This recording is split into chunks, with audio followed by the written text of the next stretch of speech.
Unión Europea, ¿no? En aquel momento hicimos movilizaciones en diferentes puntos del Estado, ¿no?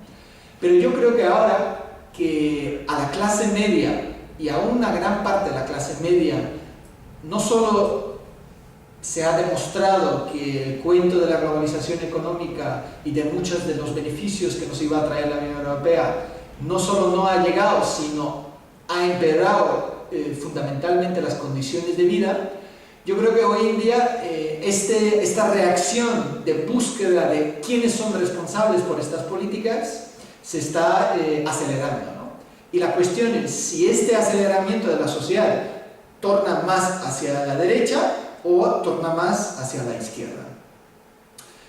Y en el Reino Unido yo creo que va a haber un momento importante donde se abre la posibilidad de que se cambien radicalmente las políticas, incluso nacionales, ¿no? Si, por ejemplo, Corbyn se mantiene firme al frente del Partido Laborista y gana las próximas elecciones en el Reino Unido, pues ahí hay buenas posibilidades de que se abren nuevos frentes de revertir las privatizaciones, de luchar para realmente regular el sistema y la gran presencia del sistema financiero en la City de Londres, para realmente apostar por políticas inmigratorias justas, o sea, hacer políticas completamente diferentes de lo que ha hecho Blair antes o de los conservadores en los últimos años, ¿no? Y yo creo que con la lucha contra estos tratados comerciales pasó una cosa interesante, porque durante toda esta fase de la explosión de la crisis económica y financiera a partir de 2007-2008, no éramos capaces a nivel europeo de generar realmente un movimiento europeo de solidaridad. Ni siquiera cuando fue el golpe de Estado financiero contra Grecia el año pasado, después del referéndum que rechazaba el tercer memorándum de entendimiento sobre, digamos, el tercer paquete al rescate en realidad de los bancos y del Banco Central Europeo a costo de la población griega, ni siquiera ahí fuimos capaces de generar un movimiento de solidaridad lo suficientemente amplio para poner en jaque a los poderes económicos y financieros. Pero con estos tratados es diferente. Estamos viendo una campaña amplísima en muchísimos países, concretamente en 25 de los 28 países de la Unión Europea hay campañas contra el TTIP y el CETA, ese tratado con Canadá. Y en muchos lugares está cambiando las estadísticas propias de Eurostat, que hace unos años eran claramente favorables a la mal llamada política de libre comercio, y ahora está una mayoría en contra. Eso ya es así en Alemania, en Austria, en Luxemburgo. Francia está muy cerca a pasar ese umbral y va a ocurrir también en otros países, ¿no? Y eso de repente da el caldo del cultivo para hacer toda una movilización solidaria y crear un nuevo internacionalismo, y es muy diferente a la extrema derecha.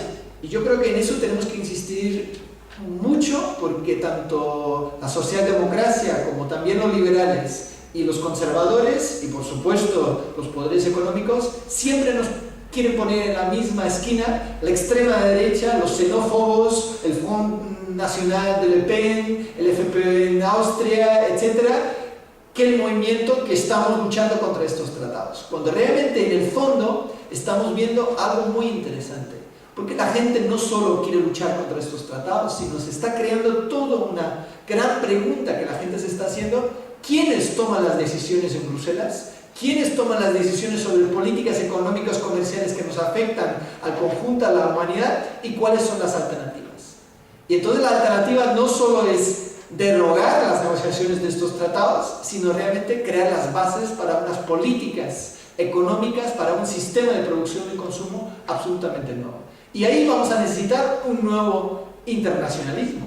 ¿Por qué? Porque el fondo de la cuestión, yo creo que todas y todos aquí en esta sala lo tenemos muy claro.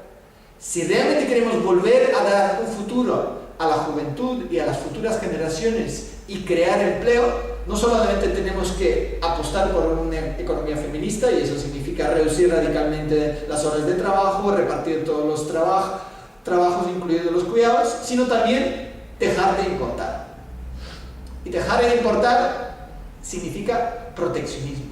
Proteccionismo no es una palabra de la extrema derecha, no. Proteccionismo es una política progresista, es una política de justicia social, es proteger tu economía social y solidaria, es proteger tu agricultura local y familiar, es proteger tus semillas, es proteger tus pequeñas y medianas empresas, es proteger los mercados locales en las ciudades, es ir en contra del Carrefour, en contra del metro, en contra de las grandes superficies de distribución de alimentos que han eliminado decenas y cientos de miles de empleos y han bajado tanto los precios a la producción que las y los agricultores no pueden vivir con estos precios. Entonces hay que atacar lo que realmente son las causas estructurales de esa globalización capitalista que nos ha llevado a esa crisis económica, financiera, social y ambiental.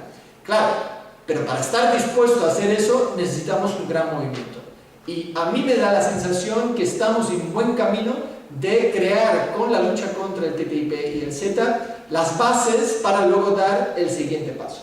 Porque yo creo que eso tenemos que conseguir, crear esa conciencia que no basta con derogar estos tratados, pero le vamos a dar un palo bastante importante a los poderes en Bruselas, a las instituciones de la Unión Europea, también a los estados y a las élites que pensaban que, cuando empezaban las negociaciones, pensaban que esto va a ser súper fácil. Se va a negociar, nadie se va a enterar, va a ser como siempre, y de repente empezó a crecer y crecer y crecer, y ahora tenemos gobiernos municipales de partidos conservadores, de partidos liberales, de partidos socialdemócratas que están confrontados.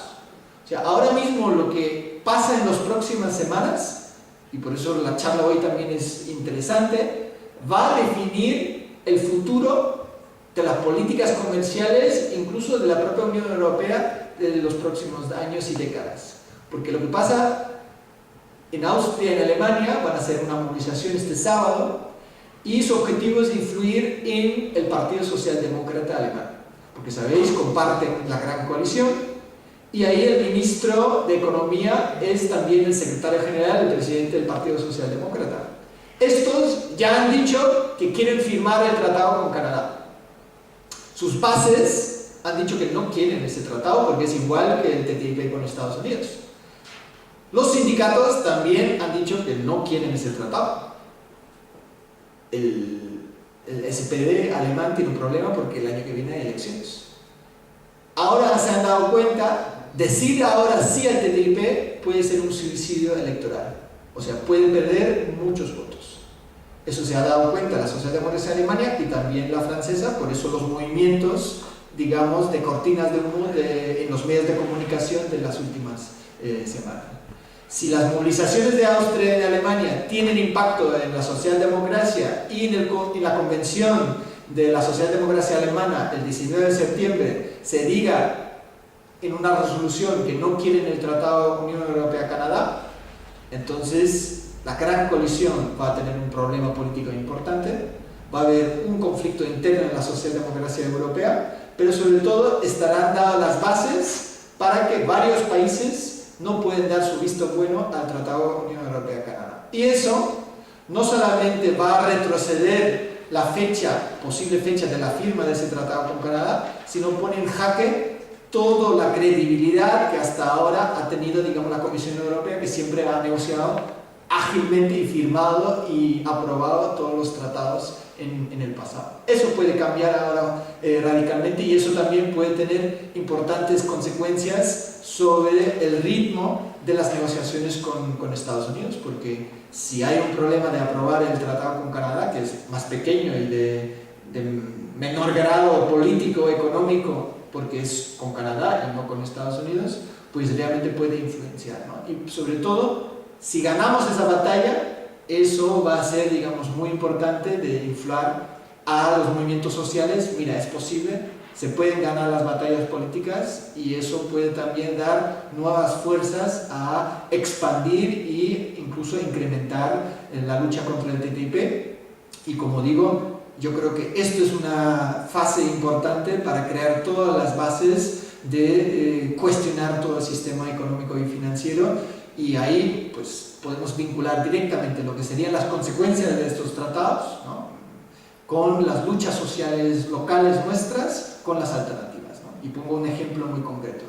En estos tratados se quiere dar un paso más en la desregulación del sistema financiero, o sea, algo inimaginable, ¿no? Ya pensábamos, a partir de la crisis y el rescate de los bancos del 2009, pues se tenía que poner en marcha legislaciones para poner manos a la obra de estos bancos. Pues no ocurrió eso en la Unión Europea, y además en los tratados vais a encontrar un capítulo sobre servicios financieros que justo impide para que parlamentos y gobiernos puedan regular el sistema financiero.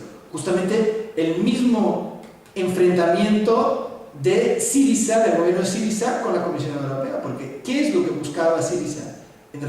Realmente algo muy importante, es controlar el flujo de capitales.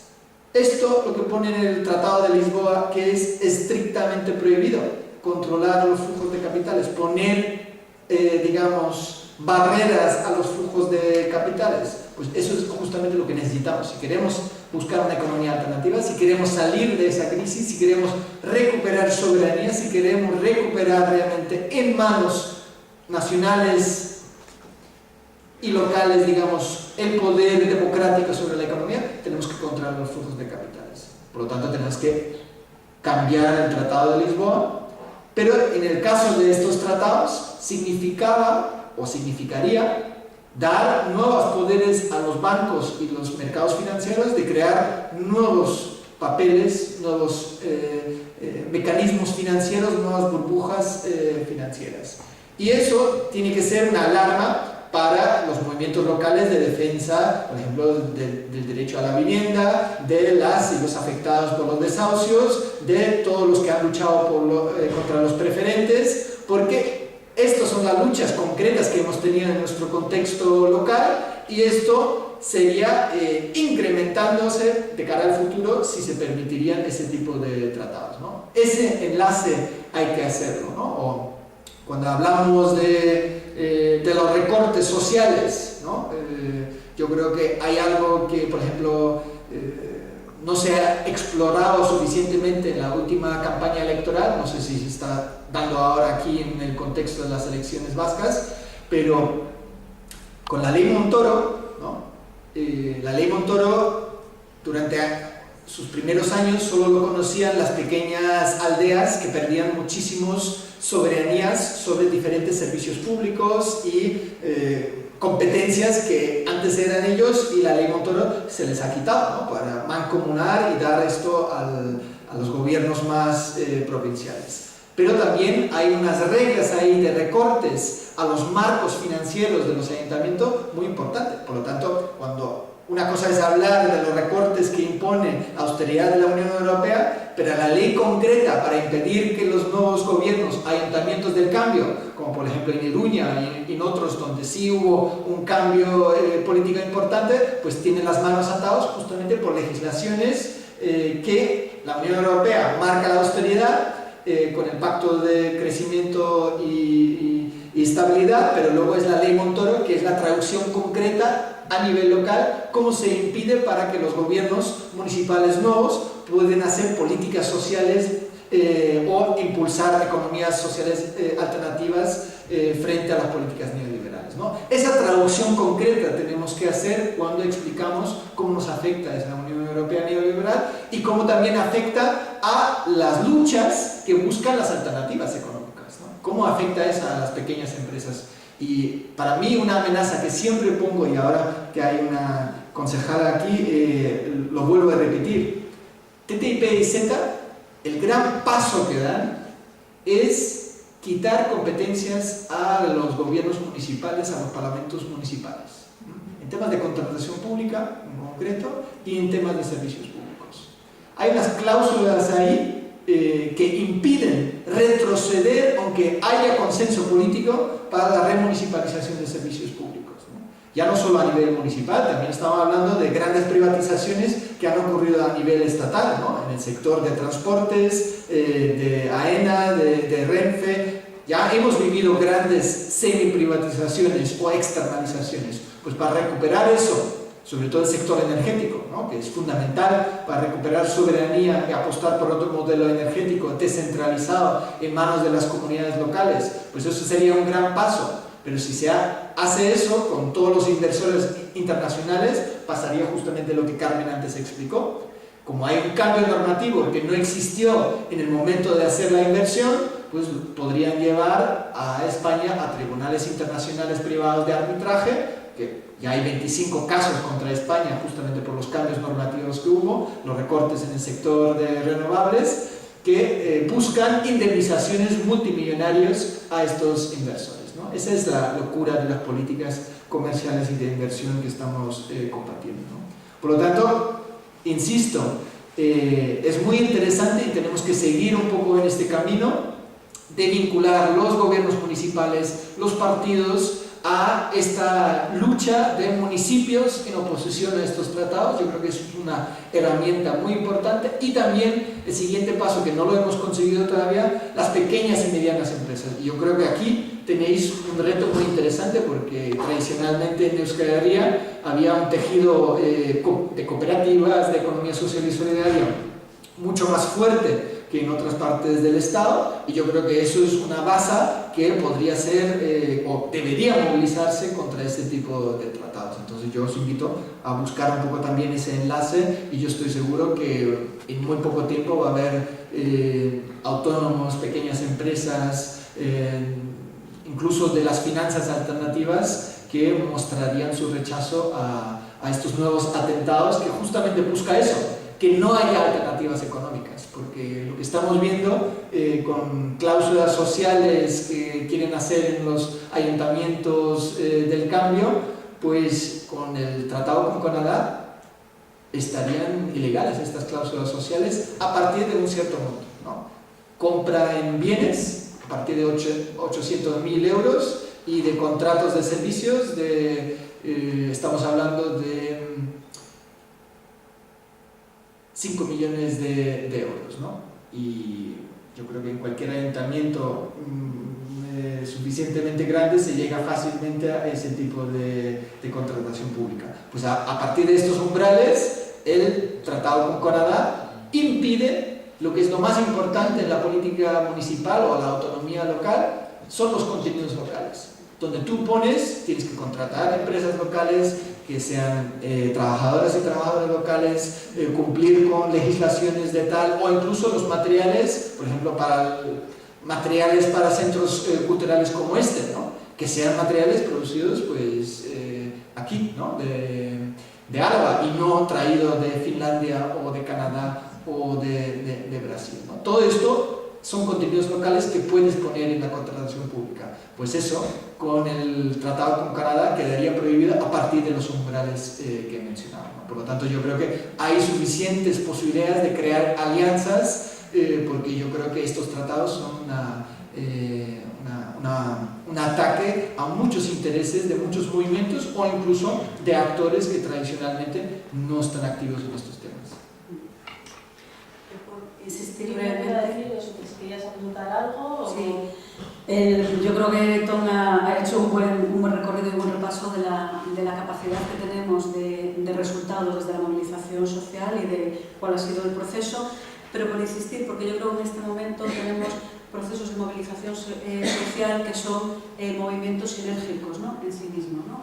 Tanto desde la plataforma Stop TTIP directamente, que está focalizada de manera específica en la repulsa y poner el foco de atención y sensibilizar cada vez y tomar conciencia cada vez a más personas de la necesidad de oponernos a esta aberración de tratado, como de otras plataformas que están incidiendo digamos que en la construcción de otro tipo de alternativas. Por ejemplo, la plataforma por la justicia fiscal, que realmente, a medida que se refuerza la movilización social, ¿no? en este sentido, estamos debilitando la propia posibilidad de actuación desde las políticas neoliberales. sociales, ¿no? Porque que la ciudadanía pida justicia fiscal es no permitir que se diluya precisamente, ¿no? O sea, que nos venda la moto de que con menos impuestos vamos a vivir mejor, ¿no? Por ejemplo, no, sí, es una cuestión de redistribución y de equidad, ¿no? De justicia. O la movilización que empieza a emerger también en torno a plataformas altermundistas y que está vinculada a la lucha directa contra los paraísos fiscales.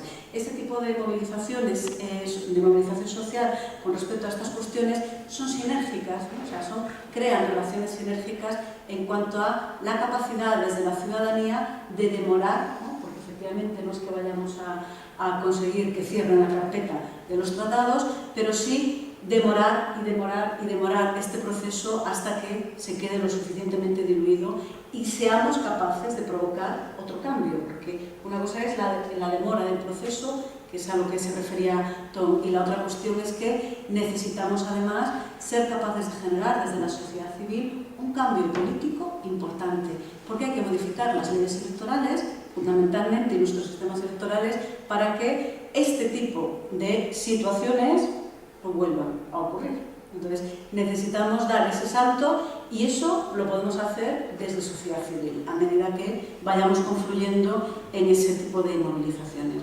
Yo creo que estamos de acuerdo en el hacia dónde vamos y qué es lo que no quisiéramos repetir, y no sé si luego en la metodología de donde ponemos los puntos de intención dentro de la gran movilización social, ¿no? Necesitaremos algún espacio para debatirlo más, ¿no? Quiero decir, dentro de la amplia movilización social contra el TTIP, por ejemplo, ¿no? Pues hay un amplio sector que plantea la necesidad de reformar las instituciones de lo que hay y dotarles de otro contenido y de la vigencia de unos principios éticos que en este momento son papel mojado, ¿no? Fundamentalmente, y de cambiar las reglas de juego, pero digamos que en el mapa de distribución institucional que tenemos, léase Unión Europea, ¿no? Por ejemplo. Y hay otro amplio sector dentro de esta gran movilización ciudadana que está planteando que no nos vale este mecanismo de la Unión Europea tal cual, porque, bueno, pues antes Tom al principio se hacía referencia a ello, porque desde su propio nacimiento en sí no está concebido y no tiene en su origen el responder a las necesidades de la ciudadanía, al refuerzo de la democracia y a la convivencia de las personas y de los pueblos en condiciones de igualdad, ¿no? Y de respeto y de sinergia con los entornos naturales y con la sostenibilidad de la vida en su amplia dimensión. Entonces, una cosa es reforcemos procesos de movilización social porque necesitamos generar cambios, necesitamos apropiarnos de esa posibilidad, y otra cosa es después cómo conseguimos llegar al consenso desde dónde lo hacemos, ¿no? Incluso se puede poner nombres y apellidos a esto, ¿no? O sea, tal vez habéis escuchado cuando hicimos en febrero de este año unas jornadas en Madrid que se llamaban Plan B para Europa. Mucha gente nos acusó de esto es una cosa de Varoufakis, ¿no? El ex ministro de Finanzas del gobierno de Syriza, Yanis Varoufakis, que creó en febrero un movimiento europeo que se llama DiEM25, y si entráis en la página web de DiEM25 hay como un manifiesto de 4 páginas, y ahí plantean, entre otras cosas, lo que acaba de decir Carmen, ¿no? En relación con la democratización, reformulación, transparencia de las instituciones europeas. Luego plantean un proceso constituyente con una asamblea de personas elegidas de diferentes formas para crear una asamblea constituyente, para crear un nuevo marco de un nuevo tratado de funcionamiento de la Unión Europea, básicamente lo que elige, ¿no? Lo que pasa es que Varoufakis tiene una visibilidad mediática impresionante, ¿no? Tiene una capacidad de hablar muy importante y tiene eco, ¿no? En muchos sectores sociales, culturales, incluso en algunos países donde nos cuesta a veces llegar, ¿no? A los países de los Balcanes, en los países del este de Europa. Y claro, ahora estamos en esa disyuntiva de realmente no tenemos un lugar común donde podemos discutir estas cuestiones, ¿no? Porque efectivamente hay muchas cosas que discutir con Yanis Varoufakis, hay otros actores, ¿no? En Alemania, por ejemplo, hay un movimiento que lleva varios años movilizando contra el Banco Central Europeo, también bastante poco conocido aquí en el Estado español, que se llama Plockupy, que justamente cree que es fundamental derrogar el Banco Central Europeo como un marco de las políticas monetarias absolutamente injustas que luego imponen una serie de otras políticas laborales, fiscales, etc., ¿no? Y realmente en este momento, más allá de la lucha común contra el TTIP y el CETA, es muy difícil encontrar plataformas amplias de convergencia de diferentes movimientos sociales, ¿no? Tal vez la lucha por la soberanía alimentaria es un actor que sí tiene un nivel importante de movilización y de coordinación a nivel europeo, y ahí se han logrado importantes avances. Aquí recordamos en Euskal Herria va a tener lugar el año que viene la Conferencia Mundial de la Vía Campesina, ¿no? Por lo tanto, ahí también hay un interés muy importante, ¿no? Tanto de las cooperativas de consumo como también de las organizaciones agrarias, de volver a fortalecer un poco estas alianzas. Lo que también es destacable a nivel europeo son las luchas por la remunicipalización de los servicios públicos, que yo creo que ahí hay un trabajo muy interesante, sobre todo en el sector de agua y energía, y contra grandes infraestructuras inútiles, ¿no? Donde hubo un esfuerzo importante. Aquí pues se ha notado menos en la lucha contra el tren de alta velocidad, pero por ejemplo ahí se ha escuchado una lucha contra un aeropuerto en Notre-Dame-des-Landes en Francia, donde sí se ha intentado conseguir una movilización europea para apoyar esta lucha contra esta gran infraestructura inútil, ¿no? A ese nivel existen algunos ámbitos de movilización, pero ante la ausencia de tener un foro social europeo, donde más o menos era el momento de encontrarse diferentes actores y plantear agendas de movilización común, realmente ahora estamos aún buscando esa plataforma, ese lugar común donde todos estos actores pueden confluir, ¿no? Porque yo personalmente creo que ninguno de los actores que hoy en día está haciendo propuestas alternativas a la Unión Europea, como puede ser el Plan B para Europa, como puede ser Diem o otras plataformas, por sí solas no van a ser capaces de constituir estas alternativas. Pero yo soy de la opinión que si somos un poco inteligentes, podríamos ser capaces no ver primero las diferencias, ¿no? Cuando hablamos, por ejemplo, sobre el euro y las políticas monetarias, no plantear hay que salir o no salir del euro, sino intentar durante los próximos años que estas diferentes opciones políticas trabajen en conjunto. Yo creo que ahí está la clave, porque no solo son las políticas monetarias, son las políticas comerciales, políticas ambientales, cuestiones de cambio climático, cuestiones de gestión de recursos, políticas pesqueras, o sea, son muchísimos ámbitos donde tenemos que realmente, ya yo no diría empezar de cero, porque en muchos de estos ámbitos hay trazados de políticas alternativas, pero para hablar realmente de un modelo de integración alternativa en Europa y que realmente sea una enmienda a la totalidad de lo que es la Unión Europea hoy, porque yo no creo que la Unión Europea es reformable, eso requiere un esfuerzo adicional y primero no ver las diferencias que tenemos. Y yo siempre animo, pero hasta ahora ha sido muy fructuoso, porque claro, Yanis Varoufakis está por cambiar la unión monetaria y las políticas monetarias del Banco Central Europeo, y luego tienes otros economistas, ¿no?, que están por la salida del euro, ¿no? Y yo creo que en vez de enfrentar estas posiciones, pues yo creo que es el momento de buscar un lugar común donde podríamos elaborar toda una política nueva. ¿Y cómo sería la política monetaria, la política económica alternativa, la que tendríamos que defender, y qué tipo de instituciones necesitamos? Porque yo creo que hoy, una vez más, y insisto como he empezado, el discurso de Juncker era tan vacío y las propuestas tan vacías de la mayoría de los partidos que son todavía la mayoría neoliberal en el Parlamento Europeo, que de ahí no nos podemos esperar que salgan las alternativas que hoy urgen en esta Europa, ¿no? Sino tenemos que crear nuevas instituciones. Tal vez todavía no sabemos qué tipo de instituciones a nivel europeo tenemos que constituir, pero sabemos que con esta Unión Europea no estamos a la altura de los retos que nos plantean muchas cuestiones, ya no solamente más de 3.300 muertes de refugiados en el Mediterráneo, sino muchas otras cuestiones que hemos mencionado.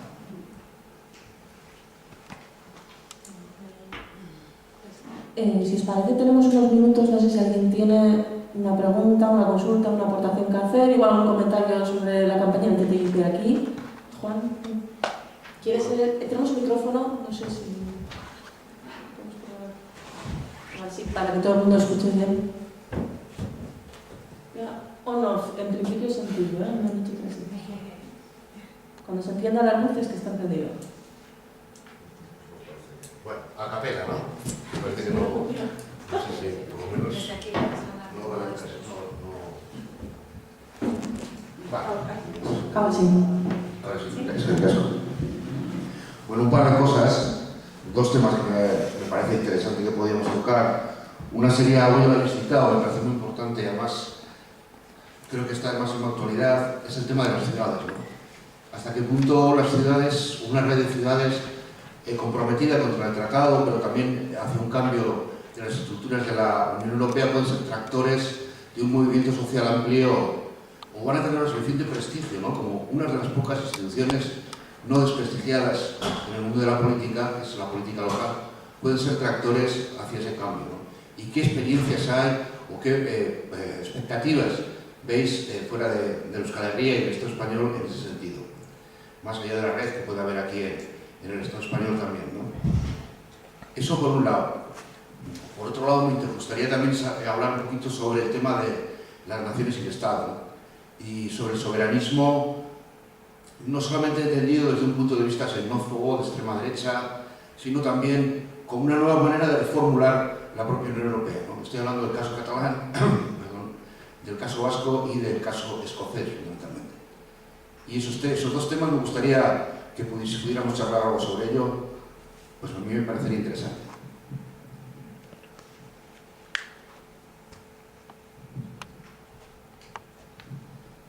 ¿Nadie más? Entonces, si alguien más quiere aportar, lo cierto es que no tenemos muchos minutos, porque a los 9 nos desalojan así rápidamente. Pues yo un breve comentario al hilo de lo que dices y luego todos si quieren comentar algo más, ¿no? Yo creo que el papel de las ciudades puede ser un papel protagónico, no exclusivo, ¿no? Obviamente, ¿no? Y no excluyente, ¿no? Como otros agentes económicos, por supuesto. En el Estado cada vez son más los municipios que están adoptando mociones, yo creo que antes Tom se hizo referencia a ello, incluso municipios, no solo municipios del cambio, ¿no? O sea, no solo los nuevos municipios que han entrado con una apuesta clara, ¿no? De hacer ese cambio de tipo de políticas, sino incluso municipios gobernados pues, por grupos socialistas o incluso alguno del Partido Popular, así probablemente despistado de Génova también, ¿no? que han aprobado en sus plenos por unanimidad, ¿no? mociones de declararse ciudad y municipio contra el TTIP, ¿no? directamente. Claro, ¿qué representa? Son datos simbólicos, es cierto, ¿no? pero representa un consenso y un compromiso negociado, ¿no? muy importante, ¿no? con respecto a la pedagogía, a la movilización social y ciudadana. ¿no? Y obviamente ese posicionamiento político, ese compromiso político negociado también tendrá sus efectos con respecto a otro tipo de iniciativas y de estrategias que obviamente van a incidir en remunicipalización, ¿no? de determinados servicios públicos, sea agua, sea bibliotecas municipales, ¿vale? o sea la red de casas de acogida a mujeres en situaciones de violencia de género, por ejemplo, que en muchas ciudades y muchos sitios están privatizadas, ¿no? son gestiones privatizadas. Entonces, sí, yo creo que es un agente tractor muy importante, que tiene un potencial pedagógico para con su ciudadanía muy potente y porque además yo creo que el cambio en lo macro, ¿no? viene de lo local, ¿no? viene de las acciones, de muchas acciones desde la cotidianidad, desde la proximidad, ¿no? que vamos convergiendo hacia otra dirección, ¿no? al menos, ¿no? en ese sentido. No nos da mucho tiempo a hablar de las naciones sin Estado y la cuestión de la soberanía, ¿no? pero Yo solo te dejo un titular, ¿no? Y luego si quieres a partir de ahí, pues por correo electrónico, después y tal, seguimos hablando. Yo digo que hablemos de soberanía, pero hablemos también, ¿no? Hablemos previamente de que necesitamos despatriarcalizar la sociedad para realmente hablar de soberanía plena, ¿no? De la ciudadanía y de los pueblos, porque si no estamos... vengo de Galicia en este momento, entonces ahí el movimiento independentista es cierto que no tiene tanto... bueno, no está tan asentado, ¿no? como el proceso en Euskal Herria o en Cataluña o en Escocia, normalmente, pero bueno, existe, es un pequeño germen y existe. Y sí, yo creo que hay que defender los ámbitos de libertad y de toma de decisiones, ¿no? Desde la autodeterminación y el derecho a decidir, pero en su amplia dimensión. Y en ocasiones, en este contexto de discusiones políticas, focalizamos exclusivamente, ¿no? A cuestiones que tienen que ver con la identidad cultural, ¿no? Cultural, histórica, sociopolítica, ¿no? Geopolítica determinada. Entonces, yo creo que necesitamos construir espacios de soberanía que no tiene que ver, o no necesariamente, no tendría que tener que ver con actitudes y comportamientos xenófobos, sino con el hacer emerger, ¿no? Una identidad propia y tal, pero hacia un movimiento internacionalista, pero con una apuesta firme para la despatriarcalización de la sociedad. Si no, vamos avanzando en la construcción, que digo yo, de los todos pirolos reformistas e independentistas. No sé si se entiende lo que quiero decir, ¿no? O sea, así con todo el cariño y sin ánimo de acritud, totalmente. Pero luego seguimos. Pues respondo primero tu segunda pregunta. Yo creo que en Escocia ha habido una experiencia muy curiosa porque os acordáis que el Partido Laborista, con la anterior dirección aún, hizo una campaña contra la independencia, contra el referéndum, ni siquiera querían el referéndum, y han perdido muchísimos votos en Escocia.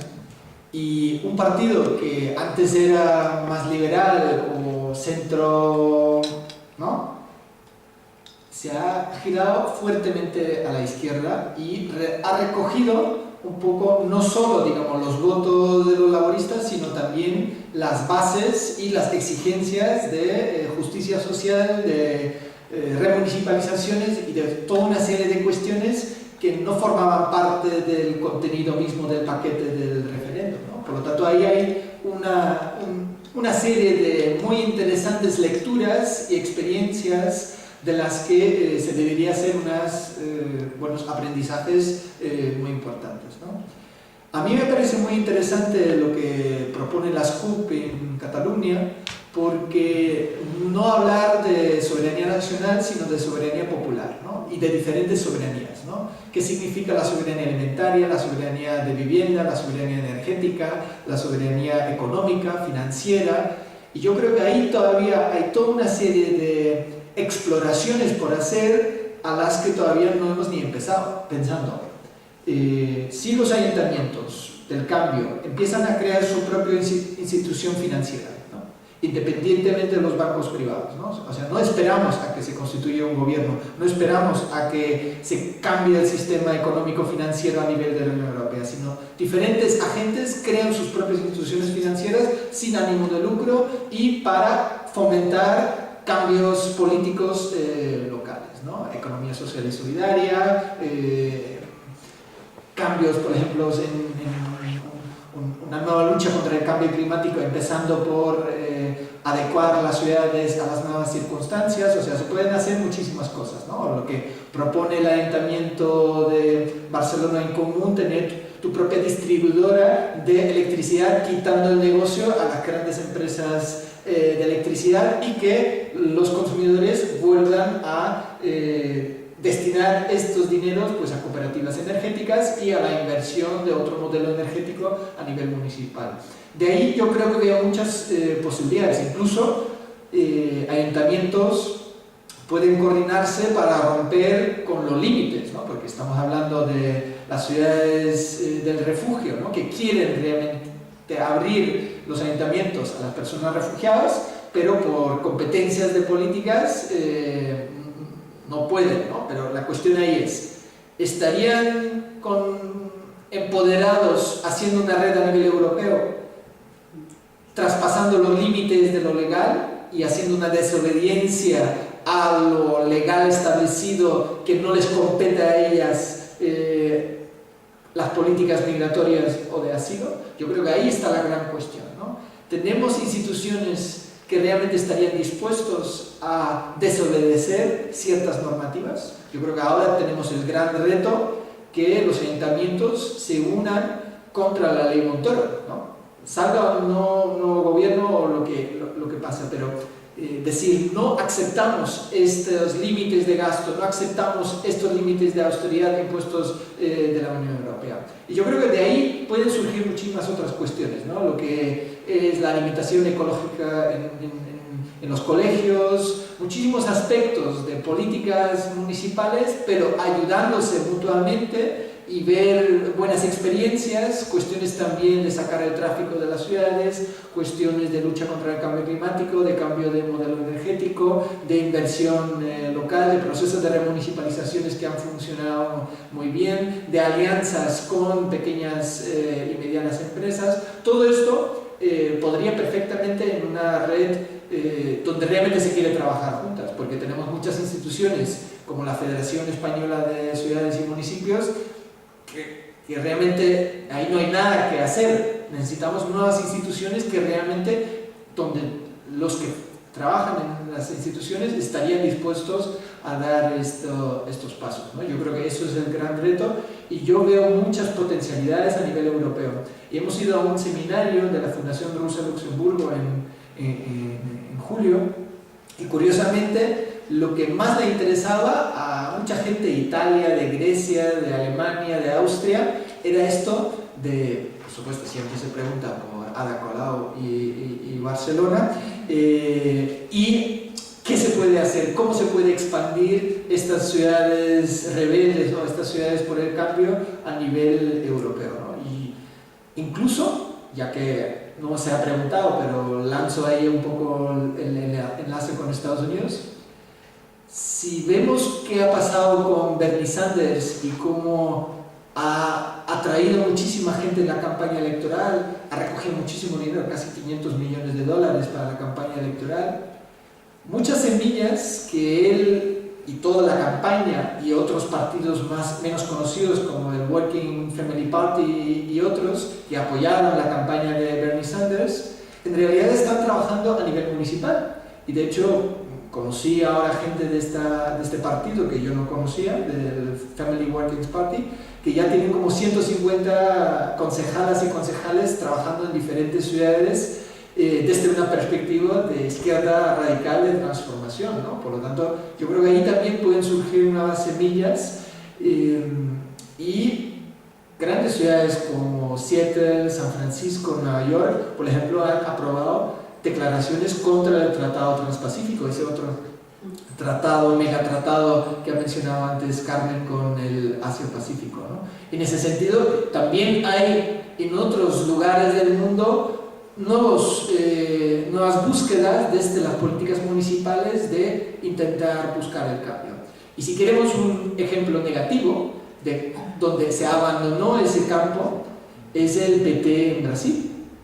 Uno de los grandes retos para contrarrestar el golpe de Estado parlamentario contra Dilma Rousseff ahora mismo es que el PT debería recuperar muchas alcaldías, muchos pueblos y ciudades donde empezó su trayectoria a finales de los 80, donde empezaron a hacer política de otra forma y se concentraron tanto en ganar la presidencia que abandonaron ese campo.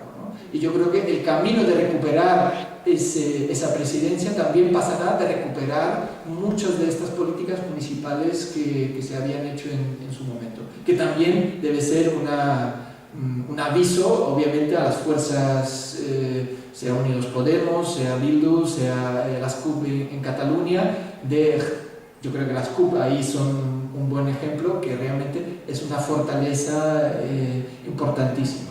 Y yo creo que por ahí van muchas vías de resistencia, de acumulación de fuerza, obviamente también muchísimos riesgos de vaciar los movimientos sociales y de dedicar mucho esfuerzo a las instituciones, que también le pueden quitar mucha energía que luego nos falta en las movilizaciones. Y justo lo que ahora nos estamos dando cuenta, que nunca debe haber un abandono, sino tiene que haber una complementariedad en todo caso, y si hay que decidirse por alguna de las vías, pues yo apostaría siempre por la vía de la calle y la movilización antes que dedicar todos los esfuerzos y todas las energías y todas las militancias y las inteligencias colectivas acumuladas a las instituciones, ¿no? Y si notamos que en las instituciones no vienen los cambios esperados, pues obviamente tenemos que romperlas, desobedecerlas y plantear nuevas construcciones si vemos que con las actuales no se consiguen las transformaciones y los cambios sociales, políticas y económicas que queríamos conseguir. Bueno, siento cortar aquí. Bueno, mientras no vengan a echar... No, solo una cosa que tiene que ver con esto y que además es que necesito replantearlo. Yo creo que precisamente en ese papel desde la ciudadanía y desde lo local está parte de la clave de cómo construimos alternativas, ¿no? Fundamentalmente. Algunos de los ejes, por ejemplo, que se plantean desde la economía feminista o desde la economía ecofeminista, ¿vale? Porque no podemos hablar, o el feminismo desde el que yo me posiciono no habla de economía feminista alejada, ¿no? De lo que tiene que ver los contextos y la sostenibilidad de la vida en toda su dimensión, tiene que ver con eso. Primero, con repensarnos todas las reglas, todas las normas y cómo rompemos esa cadena de vivir para trabajar, trabajar para consumir, esa horrible y ese sistema extractivo en el que estamos, pero además con la necesidad de conceptualizar desde procesos de participación ciudadana y de empoderamiento ciudadano directo, y eso hay que hacerlo desde lo local, desde los propios municipios, precisamente para politizar los problemas de la vida cotidiana, ¿no? En esa apuesta de los gobiernos del cambio, ¿no? de los gobiernos locales que están iniciando otra senda de actuación política, ¿no? En esa apuesta hay una clave muy clarísima, ¿no? Que tiene que ver con reestructurar, con crear otros agentes, con facilitar, ¿no? Procesos de articulación de otro tipo de agentes promotores y tractores, ¿no? Que tienen que ver con de humanizar las ciudades como espacio de convivencia vivible y sostenible, y de apostar por la posibilidad local, ¿no?